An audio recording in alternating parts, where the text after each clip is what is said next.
For today's session, we're actually going to be covering off a myth-busting approach. And let me just introduce to you our special guest today. Today we have Sharan from Capco. Welcome. Sharan is a managing principal of Data and Digital at Capco. He's a technology delivery leader focusing on cloud, big data, AI and ML, and digitalization for financial services. And admittedly, he's a bit of a skeptic by nature. So this is a fantastic session for us to be able to be covering with him. We're delighted to have you join us, Sharan. Thank you for having me, Joanna. And our next slide, I believe. Yep. Thanks, Joanne. So today the theme of the session is going to be all around hype, and I would imagine most of you have bear witness to the phenomena that is known as the Gartner hype cycle, and different analysts have different representations of the same concept, but this is something that really just follows new technology innovations through when there's an innovation trigger to when there's excessive hype about it, where that's a challenging area to make informed decisions, to when people then get disappointed with the lack of delivering against an ROI. And it's the same phenomena that I think most technologies that ultimately make it through will inevitably go through, and some of them don't even make it through. That's the reality. So the concept of a hype cycle means that you're feeling like you're on a roller coaster. And when do you get on? Do you get on where Data Fabric is today, which is right at the tip? It's just getting at the biggest part of the steepest hill. So today we're going to be covering some of the top myths around Data Fabric. So Sharan, what are your thoughts on hype cycles and some of your experiences with other technologies, and just before we get into busting some myths? Yeah, no, thanks, Dan and Joanne. Appreciate you guys having me here. And I've started reading in about Data Fabric some time back, and I was going to say that there is a term that I'm sure we are all familiar with, running behind the shiny object. So the top of that, there used to be Data Lake. I can see that now. It's kind of at the bottom of it. Yeah. So we were riding that wave, and I'm sure everybody here knows that when Data Lake did come about in Canada, specifically, there was a lot of excitement. Everybody was watching everybody else on who's going to jump on the bandwagon. There was a lot of promise, but as we all know, it hasn't really lived up to the expectations. It did solve specific problems, but there was a lot of anticipation that it can solve a lot more problems than it could actually realistically do. And hence, with something like Data Fabric being on the top of the hype cycle, I think it's only fair that there are those apprehensions on, okay, what is this really? Yeah, absolutely. And I know Data Lake is a really good example because it's topical, it's recent. And when I was working in banks, I was caught up into that as well. And I could see the expectations from senior IT leaders that it's, with the amount of money being invested, it better deliver the panacea outcomes that, again, go beyond what it was ever even intended to do. But I've also seen hype cycles prior to that, where similarly, there's it's hype, a lot of fake news, a lot of confusion. Once that hype starts to accelerate, then every vendor starts to use that term, and it's hard to separate the real from the fake and the mature from the immature. And that's what we're hoping to give some guidance on today as we talk through some of the myths that both that I'm seeing in the field and Sharan is feeling in the field. So we put these together. And as we're talking through, please, anyone in the audience, raise your hand, jump in with any questions or any thoughts on any of the myths. So with that, I think we can jump in. So kind of like the show, but we have different main characters here. We're going to get right into the myth buster approach. So here's the very first myth that we think we want to have. Is it going to be true or is it going to be false? A data fabric is just like a data lake. Sharan, do you want to take this one? Yeah, so the data lake hype cycle, we talked about that. When something like data fabric comes in the already crowded data ecosystem, data products. I mean, I still look at the technology landscape with regards to data a few years back, let's say in 2016 to 2017. And then now it has literally exploded. There are so many vendors out there providing different kinds of solution. And then data fabric. So there is that thinking that, oh, is data fabric another data lake? Is it going to replace a data lake? I don't need a data lake anymore? So. Yeah.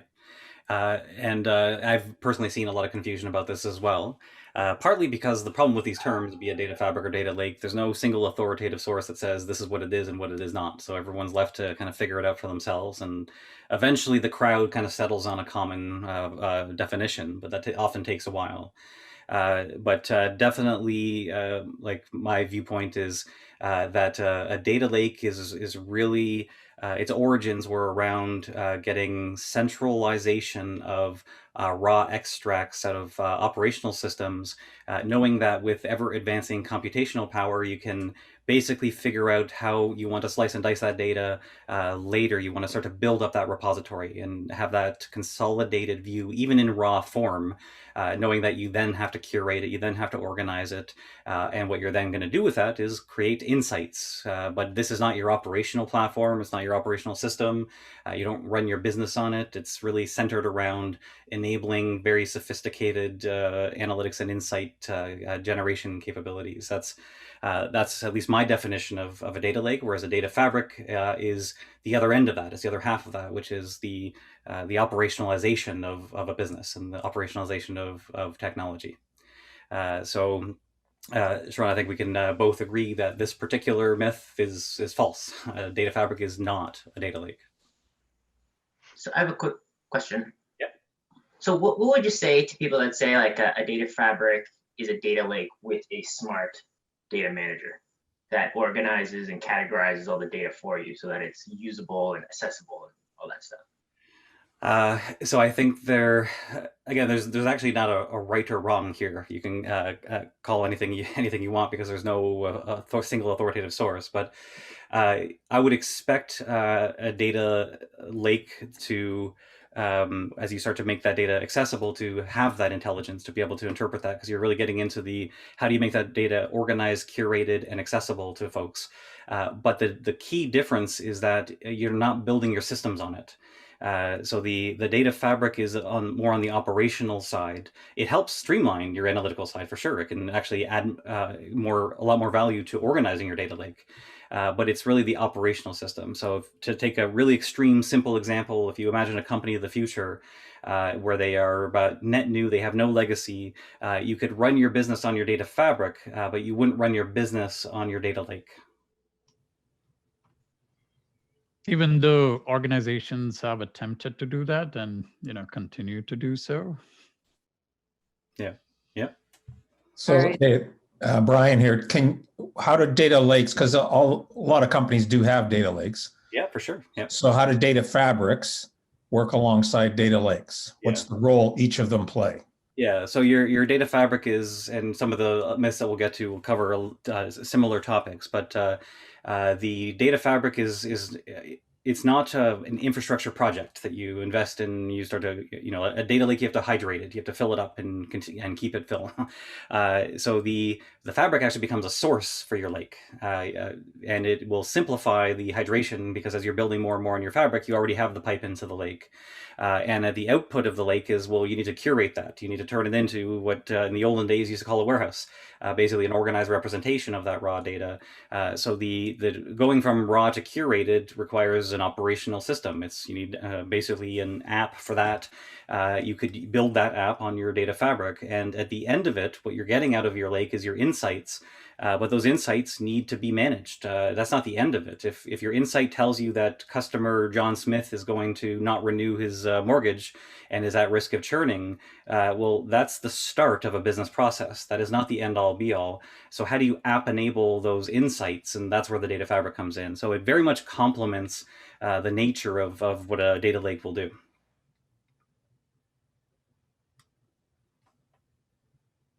Does that make sense? Yes, sorry, I'm saying yes, but I'm muted. No worries. All right, so let's go on to, so Joanne?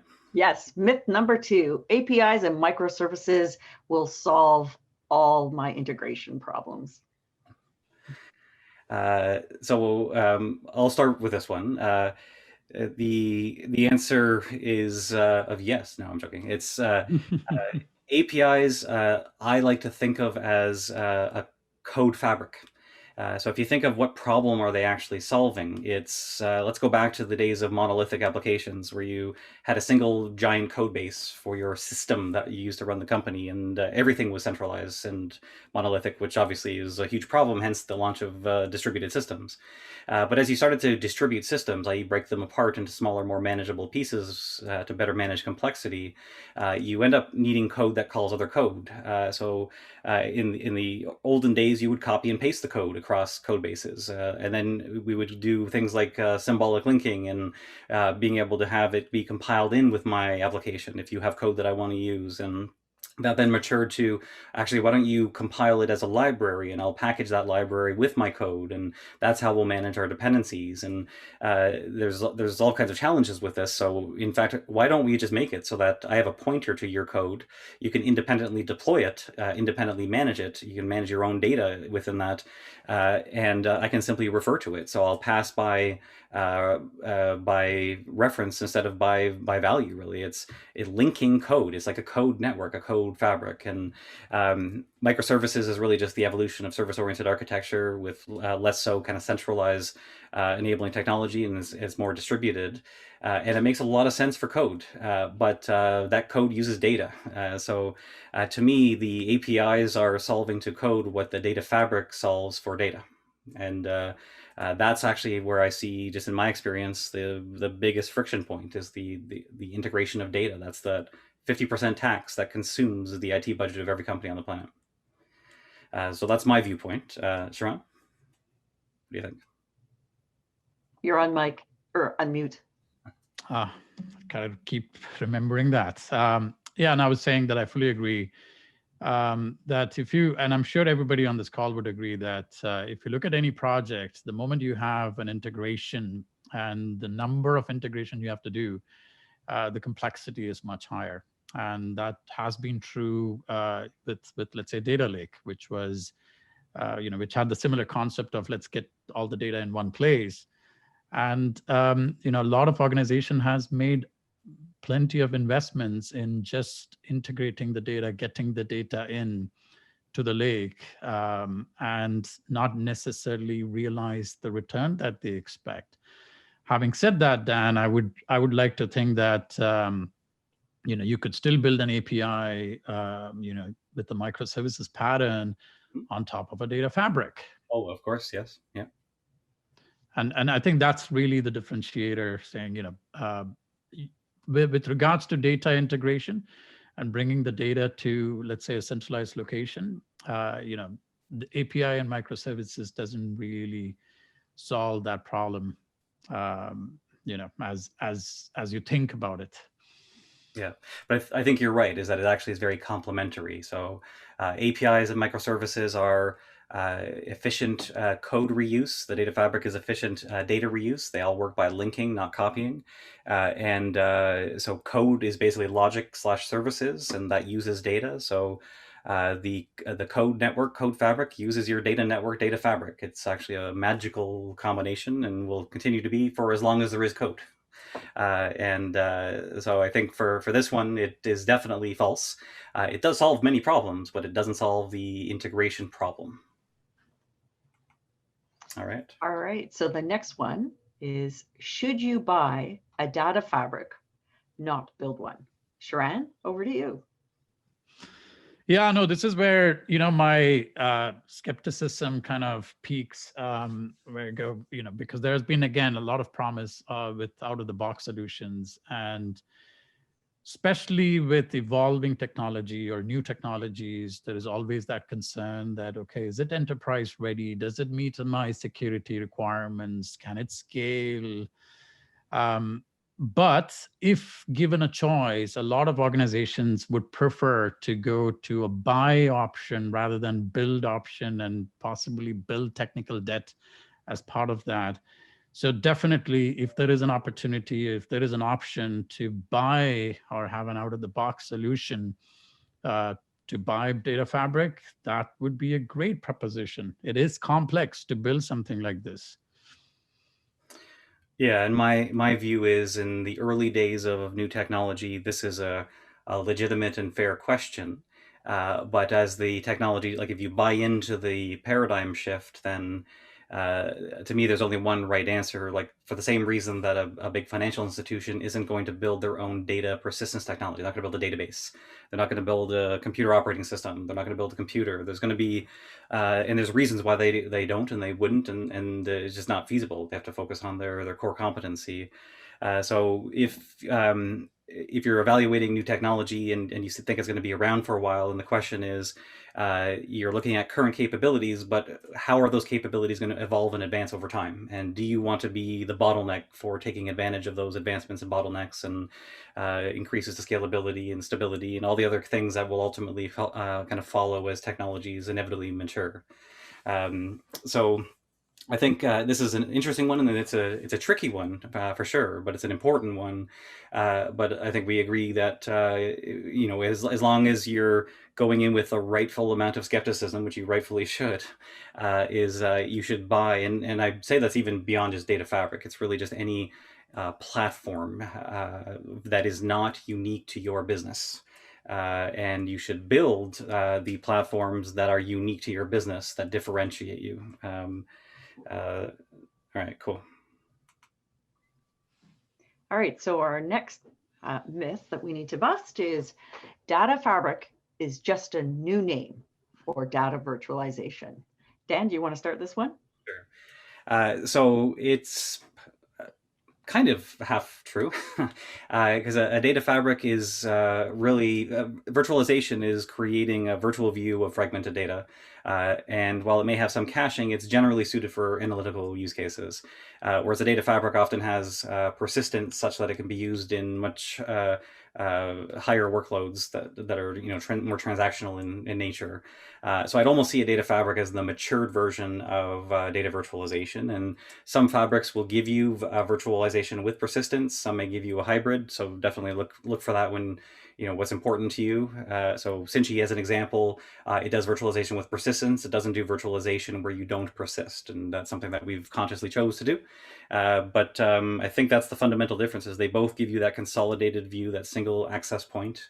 But I do think it is different enough because of its nature in operational systems.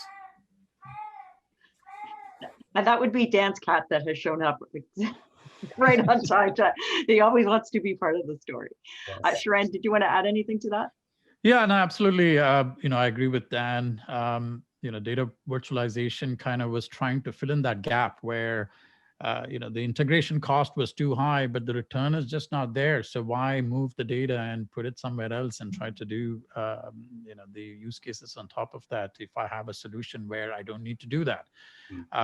And again, to Dan's point, with the concept of non-persistent virtualization, again, a lot of organizations struggle with performance and the idea of running, let's say, queries on the source system directly and potentially impacting the source system as well in that process.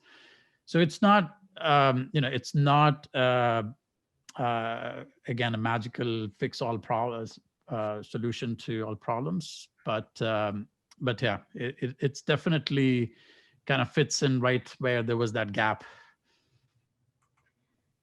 Yep. So I think it's clear that we agree that it's not simply a new name. It has a relationship, but it's different. Next one, a data fabric means I can now get rid of my other data stores. Dan, did you want to start this one? Sure. So the short answer is no. If anyone tells you that the introduction of a new technology means you have to replace all of your other technology, then I wouldn't listen to them, because the reality is that's not gonna happen. You've made a big investment in your existing systems, the existing stores. Really, the best use of new technology is to change how you deliver the things that you're going to deliver anyways, not to disrupt the things that are more or less working for you now. It may help to avoid further proliferation of standalone app-specific databases, and it will give you that connected view iteratively over time. But I wouldn't look at a data fabric as something that's going to come in and just knock everything else out. It will complement and augment and connect. Yeah, and to add to that, Dan, there is that expectation, very similar to data lake. When when people were adopting data lake, there was that, okay, we can now kind of eliminate all data marts and data warehouses in the organization, move everything to the data lake. So it's a key point, when people get into looking at data fabric and the target state architecture for a modern data platform. It's important to realize that you will continue to have your existing data assets and not look at, possibly not yet at least, look at solution which can solve all your data problems. Yep. All right, so that one's false. And I'm just looking at the time. We'll have to go speed through the... So maybe what we'll do is let's just have one of you answer the question, and we'll move quickly to the next one after that. Yep, that works. Data fabric is a paradigm shift requiring change management. Sharan, you want to talk about that one? Yeah, no, absolutely. This is very close to me because in every organizations that I've worked with, and we've tried to implement data and cloud technologies, one of the fundamental change that is required in the organization is, to think differently. And especially with adoption of data and moving towards a data-centric organization, as well as an insight-driven organization. Everybody wants to do that and is attempting to do that, but hasn't really looked at, okay, culturally, as well as organizationally, what are the changes that you need to do to be able to shift to that paradigm? And I think that's a key focus area I would like to think that organization needs to consider while adopting technologies like these, modern technologies like this. It has to go hand in hand. Okay. True. So Dan, this one will be for you. A data fabric only works for analytical workloads. Yeah, and we've kind of touched on this one earlier, so that's definitely false.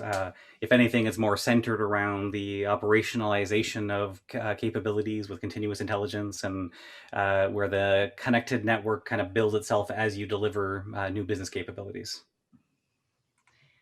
Okay. Our next one will be a data fabric keeps a copy of data so much for minimizing redundancy.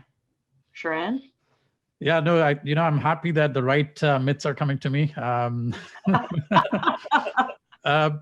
Again, there is that notion that, oh my God, one of the reasons data lake was considered popular was also with the thinking that once you move the data to data lake, that's the last time you're moving the data, and you don't need to keep many more copies in the organization. The more the number of copies that you have, the worse it is in an organization. So data fabric at the onset felt like, oh, this is another copy now I need to create within data fabric. Isn't that a bad thing, considering the skepticism again? Dan, you want to actually respond to that? I asked that as a question. Yeah, for sure. So the short answer, there's two parts. You have to separate the data that already exists from the new data that doesn't yet already exist, because data isn't finite, it's not fixed. It's not just a matter of pulling it together. So first of all, the new data can be born on the fabric. So that's the first, that's the only, that's the last copy. That's the first part of it. But as you're building those new capabilities, you have to connect data to the fabric, and it does have persistence. So it is creating a copy of that. But I think the difference between this and the lake that actually makes that dream at least achievable is that the fabric is a platform that you are using in operational context to collaborate on the data in real time. It's not a distribution zone. It's not just something that you pick up and download a copy of it. You're working on it natively on the platform, whether you're a person or a system. So it truly has the potential to be that last copy for existing data, because the whole concept is that you're not doing point-to-point integration. It's point to fabric and point to fabric, and the fabric is the shared data store that has the transactional capabilities that they are using. So I think there is that initial load, but the reality is it's exponentially less copies over time. Because as soon as you connect your customer data once, if you need to use it 50 times, you have one copy. You're not doing 50 copies of that. So that's my viewpoint on it. And I think we're gonna, Joanne, have to go really fast through the last. I wonder if we should just do like a turbo round here. And okay, all right. You got 30 seconds to answer it. Data fabric technology is new and unproven. Buyer beware. Sharan? Yeah, I mean, I think we touched upon this already, right? Any new technology, there is always a concern on the maturity of it. Is it enterprise ready? Security, privacy aspects, and all that stuff. So I think it's a fair, I think, belief that data fabric technology is unproven. So yeah, as Dan also pointed out, caution. Make sure you're completely comfortable. Yeah, and I would 100% agree with that. So that's definitely true. Data fabric only becomes valuable after most of my data is connected. Dan? Yeah. This one's definitely false. I've seen this one often, actually, and definitely you get an immense value as data becomes increasingly connected, but you should expect immediate ROI the first time you use a data fabric as an accelerator for delivering capabilities. And that's the magic of it, is the acceleration is what you're actually getting, as that's what you're paying for. And the fact that you're getting the network effects and the compounding benefits is almost like a byproduct of that approach. So definitely, if you're evaluating, look for that initial acceleration, that instant ROI, and if not, then there's something wrong, because it shouldn't be such that it requires all of your data to be in a central platform to get any value for it. Otherwise, it's going to take you a long time, and I would just say pass. All right. Making data accessible to business users creates a wild west, just like spreadsheets. Sharan? Yeah, and this is a classic problem. I'm sure all of you have heard of the term EUCs, end user computing, or business managed technologies. This is actually a real problem that a lot of organizations are grappling with, that the moment you give access to data, things like screen scraping, they find a way. Sorry, I don't want to throw the business community under the bus, but they need to do a job. And partly because the technology team or the technology solution just cannot give them the capabilities at a rapid pace that they want it to be. So data fabric, I believe, makes a significant shift towards that direction, where you now enable the business should never have to think about making further copies of the data and creating other silo solutions, but leverage the data fabric and have the ability for rapid solutions for what they want to do. Yeah, and 100% agree with that. Spreadsheet agility, enterprise controls is an expression that we've said for a while, and I agree with you in terms of that's a game changer. Data fabric is not just an IT infrastructure. Users will use it daily to run the business. This has got to be you, Dan. Yeah, and so this one's clearly true. This is not just server-side infrastructure that lives in the dungeon of IT. This is unlike most building technologies. This is used collaboratively by business and technology. So it provides that front-end experience that business users use, not just to run queries, but to actually run and perform business transactions. So that's one of the differentiators between this and many other really data technologies. Having lots of data in a single platform is less secure and risky. Sharan? Yeah, I mean, I'll take a stab at that, but Dan might have to chip in because this is part of the skepticism. And talked about redundancy of data. One of the reasons you don't want to keep copies of data in multiple places is because you want to, secure every single location of the data. Data loss or data proliferation is a problem in the industry. So there is, again, a lot of concern. Every time you have to move data, you have to keep the provenance. You need to make sure where the data is moving, who has access to it, what are they going to do with it? And with data fabric, the concern is, are you going to end up at the same place? Yeah, and this is definitely something that needs to be thought through. But maybe one really simple analogy, because for me, this is clearly false, is you actually want centralization of controls. So if you picture an airport that has multiple terminals and multiple planes and multiple seats on every plane, you would never imagine having separate security procedures for individual seats on individual planes for individual terminals. Of course, you would expect centralized security so that they can have standardization of what to inspect. They can. So the idea of central control and not bespoke control is materially less risky in aggregate. Like the reality is, in a big financial institution today, there are thousands of copies of a single customer's data, and they're all under the protection of different applications with different code bases. It's impossible to protect that. The only way to do that is to move the controls at the data layer. And I realize that we're way over, so apologies for going. So I'm happy to stay on. Sharan, I don't know if you have a hard stop. If we want to leave. Yeah, no, I'm good to stay on. Okay, yeah. So we will stay on if anyone has any questions at the end, and appreciate your patience as we eat in an extra 5 minutes of your time. Joanne? Application ownership, TCO, and operational processes are well defined, but not for data.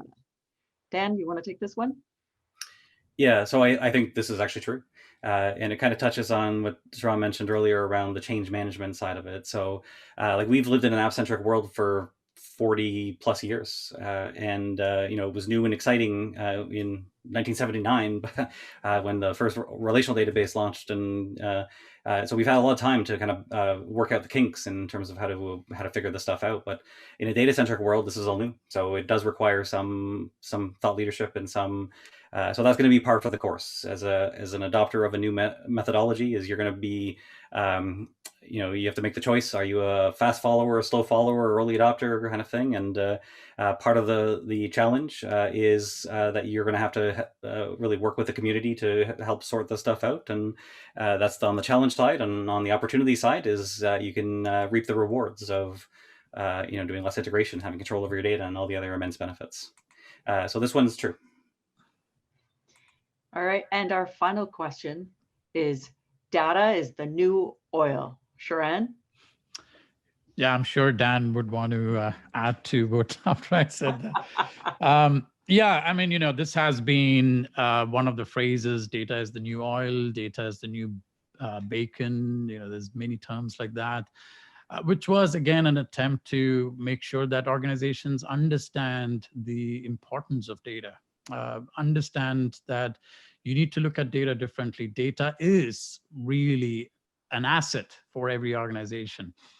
And that concept, I guess, at that point of time, it was necessary to come up with terms like this, phrases like this, so that, everybody understands the meaning and the need for solutions that was taking them towards a data-centric organization.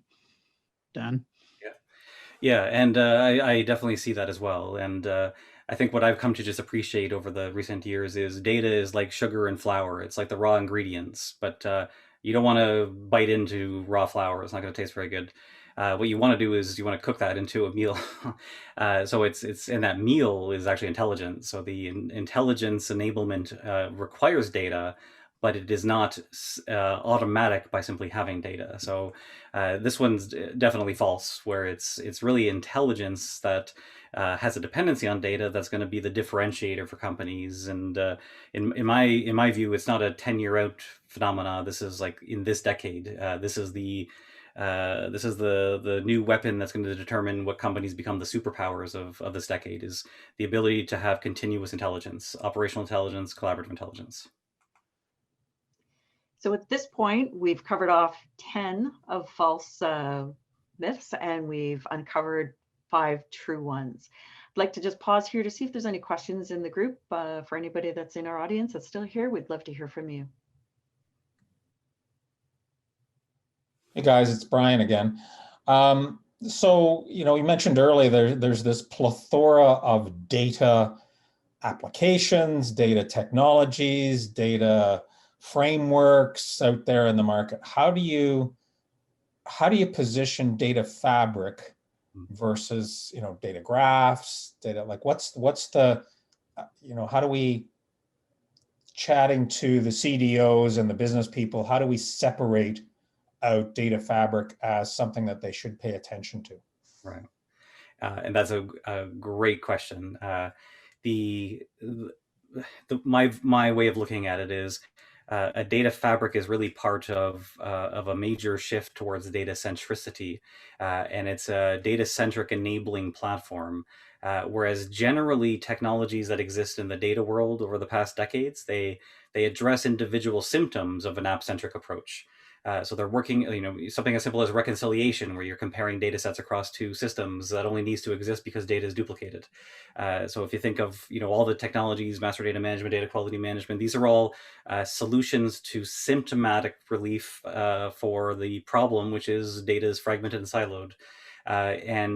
What data centricity is about is eliminating those, not as an after the fact, but as a par for the course for building.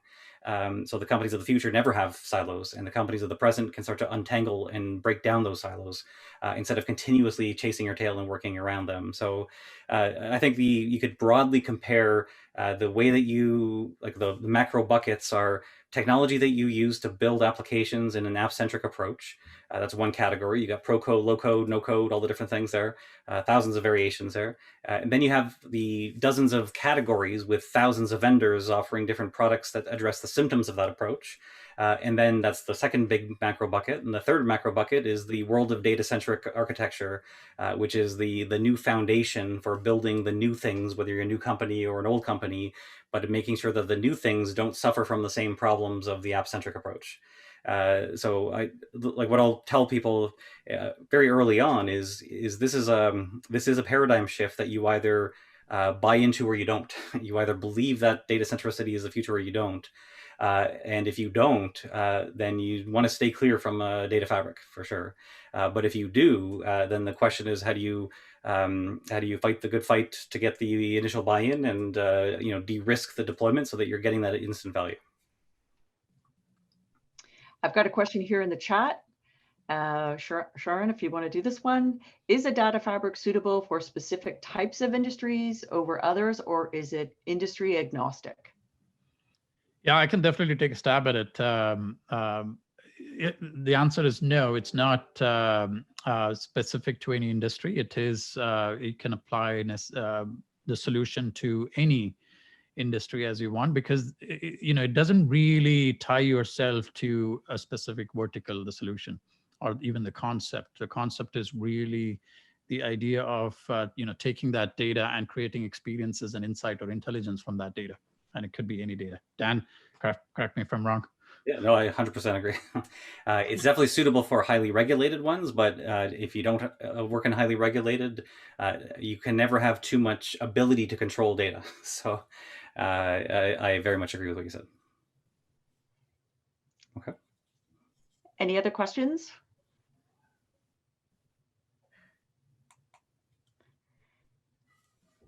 Thank you very much for attending. We appreciate that you've all stayed a little bit longer to hear the rest of the myth busting. We are pleased to present episode 14 next week. It is going to be on customer success intelligence, and we'll be bringing in Rahul Sharma, who is our VP of customer success here at Cinchy, and we're having a great conversation with him and Dan. I've put the link directly in the chat, so you can just click on that link. And if you're interested in having a more in-depth conversation around a data fabric and how it would work specifically for your organization, you can also visit cinchy.com, dive-deeper, and you can access a form to fill out what works for you and your team's time. So thank you very much for attending. Any closing words, Dan or Sharan? No, other than thank you, everyone. Yeah, same here. Thank you for All right. having me. It was Yeah, great. Thanks, Ron. Appreciate it. It was fun. All right. See you Have all a later. good one. Take care. Thanks, everyone.